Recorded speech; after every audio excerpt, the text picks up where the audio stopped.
So welcome to my channel.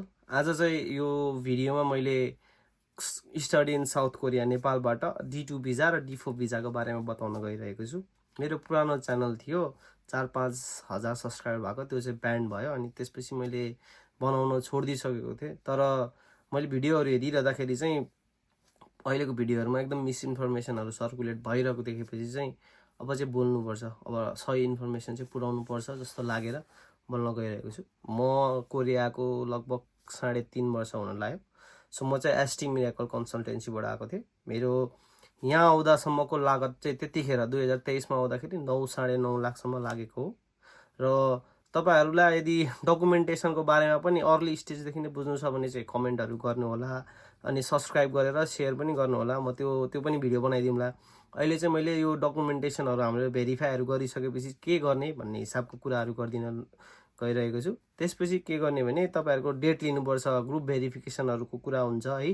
अनि त्यसपछि तपाईँहरूको भेरिफिकेसनको कुरा हुन्छ, ग्रुप भेरिफिकेसन, अनि भिजा रेट यदि तपाईँको 3.2 GPA छ अनि तपाईँको आइएल्समा 5.5 भन्दा माथि छ भने भिजा रेट एकदमै राम्रो छ। D2 मा एकदमै धेरै राम्रो छ। D2 भनेको हामीले यहाँ इङ्ग्लिस पढ्न आउने हो, इङ्ग्लिस ट्र्याकमा आउने हो, हामीले यहाँ ब्याचलर्स गर्ने हो, मास्टर्स गर्ने हो, त्यो हिसाबले आउँदा हुन्छ। अनि त्यसपछि D4 भनेको चाहिँ तपाईँको ल्याङ्ग्वेज भिसा हो। त्यहाँ हामी ल्याङ्ग्वेज पढ्न आउने हो, ल्याङ्ग्वेज अधिकतम 2 वर्षसम्म पढ्न पर्छ।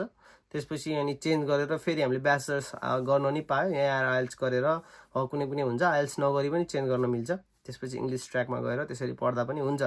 तर D2 को र D4 को डिफ्रेन्स के हो भने D2 मा आउँदाखेरि चाहिँ तपाईँले पहिला हामी आउँदाखेरि चाहिँ 6 महिनासम्म कामै गर्न पाउँदैन थियो। अहिले चाहिँ यदि तपाईँ आउनुभयो, एलियन कार्ड तपाईँले पाउनुभयो, 1-1.5 महिना लाग्छ। सिधा कुरो, 1-1.5 महिना एलियन कार्ड आउनु लाग्छ। त्यो आइसकेपछि तपाईँले राम्रो ठाउँमा काम पाउनुभयो। भाषा राम्रो छ, भाषा इज एकदमै धेरै इम्पोर्टेन्ट। भाषा बिना चाहिँ नआउनुहोस्, कोरिया कहीँ पनि नआउनुहोस्। आउनु भएपछि तपाईँले अनि त्यसपछि काम पाउनुभयो भने तपाईँको अटोमेटिकली त्यहाँबाट अप्लाई गर्न मिल्छ। वर्क पर्मिट भनेको आउने बित्तिकै अहिले काम गर्न मिल्छ। तर 1-1.5 महिना जस्तो चाहिँ आउन लाग्छ, एलियन कार्ड आउन लाग्छ। त्यतिन्जेलको लागि चाहिँ बस्ने यताउति सबै लिएर आउनु पऱ्यो होइन। अनि बाँकी कुरा आउँछ अब भेरिफिकेसन चार्ज, यो हाम्रो भिजाको यताउतिको चार्ज धेरै लियो भन्छ। कन्सल्टेन्सीहरूले ठग्न सक्छ। त्यसमा चाहिँ एकदम जेन्युन कन्सल्टेन्सी हेरेर आउनुपर्छ। राम्रो कन्सल्टेन्सी हेरेर बुझेर सबै भिडियो भेरिफाई गरेर आउनुपर्छ। अनि आउँदाखेरि D2 भिजामा आउँदाखेरि चाहिँ तपाईँ कुन सिटी, सौल सिटीमा आउनुहोस् या बुसानतिर आउनुहोस्। म त भन्छु भरसक सौलमा आउनुहोस्। सौलबाट 1 घन्टा पनि होइन, आधी घन्टा जति टाढा आए पनि हुन्छ। किनभने अहिले चाहिँ धेरै कोटा छैन, स्टुडेन्ट ल्याउने धेरै कोटा हुँदैन युनिभर्सिटीमा। हामी आउँदा एउटै उसमै सेमिस्टरमै 100 जना 150 जना आएको हो। सो त्यो भएको कारणले टाढाबाट कताको नाम नसुनेको हप्तामा 4 दिन 5 दिन कलेज हुने युनिभर्सिटीहरू हुन्छ। म्याक्सिमम् 2 दिन क्लास हुने हप्तामा। अनि सौलबाट जम्मा आधी घन्टा जति टाढा भएको युनिभर्सिटी भयो भने बेटर हुन्छ। नभए त्योभन्दा अलि बढी आउनु भयो भने दुःख पाइन्छ। दुःख 100मा 100 पाइन्छ। त्यो कसैले भन्ला नै सजिलै हुन्छ, त्यो केही पनि हुँदैन। D4 मा त आउनुको एउटा के फाइदा बेफाइदा छ भने D4 मा चाहिँ तपाईँको यहाँ आएर भाषा पढ्नु पऱ्यो, वर्क पर्मिटहरू बन्दैन, गाह्रो छ। लुकी काम गर्न नपाउने होइन, पाइन्छ तर लुकी पक्रियो भने एकचोटि फाइन आउनु छ, अर्कोचोटि बाई नेपाल हो। जहाँ पनि D2 मा पनि त्यही हो, त्यसमा पनि त्यही हो।